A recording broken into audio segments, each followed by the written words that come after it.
আসসালামু আলাইকুম। শিরোনামে আমন্ত্রণ জানাচ্ছি আমি শারমিন লীনা।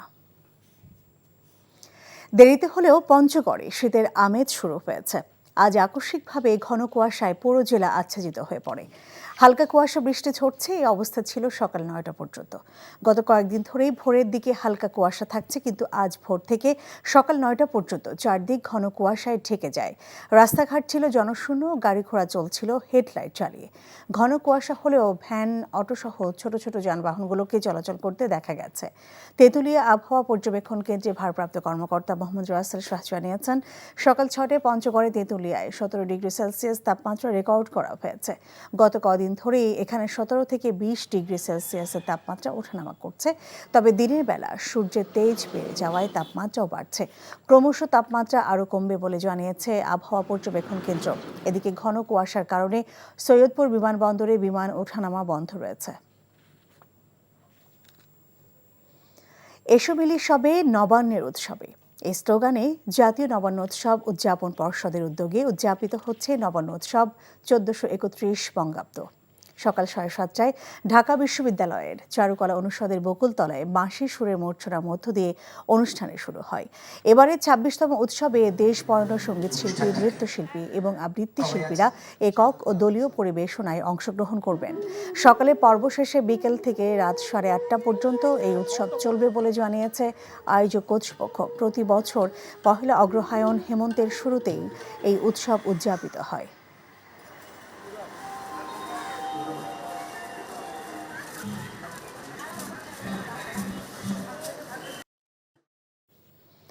কুষ্টিয়ার দৌলতপুরে ভারত সীমান্ত দিয়ে অবৈধ প্রবেশ ও মাদক চোরাকারবারিদের প্রতিহত করতে জনসচেতনতামূলক সভা করেছে বিজিবি।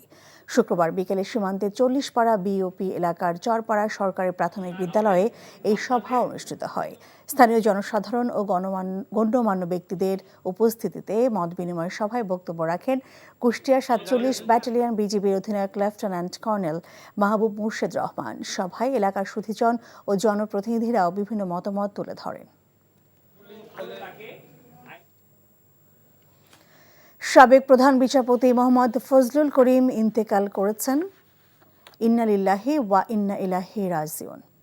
শনিবার ভোর রাতে রাজধানীর একটি বেসরকারি হাসপাতালে তিনি মারা যান। মৃত্যুকালে তার বয়স হয়েছিল ৮১ বছর।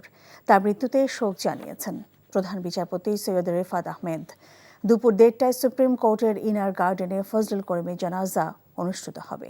বিচারপতি ফজলুল করিম ১৯৪৩ সালে ৩০ সেপ্টেম্বর চট্টগ্রামের পটিয়া উপজেলার সুচক্রদণ্ডী গ্রামে জন্মগ্রহণ করেন।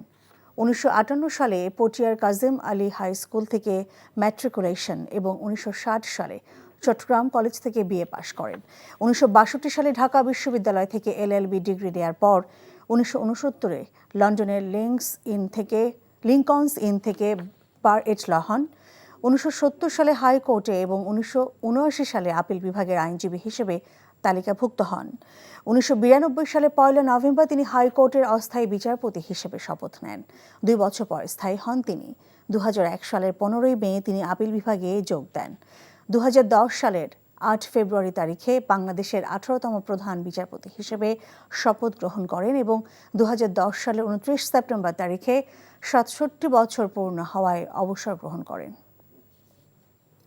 শিরোনাম এইটুকুই। এই খবরের ভিডিও সহ আপডেট জানতে ভিজিট করুন এনটিভি অনলাইন www.ntvbd.com। এছাড়াও এনটিভি জনপ্রিয় সব অনুষ্ঠান ও খবরের আপডেট জানতে ভিজিট করুন আমাদের ইউটিউব ও ভেরিফাইড ফেসবুক পেজ। ১২টার মধ্যাহ্নে খবর দেখার আমন্ত্রণ রইল। ধন্যবাদ সবাইকে।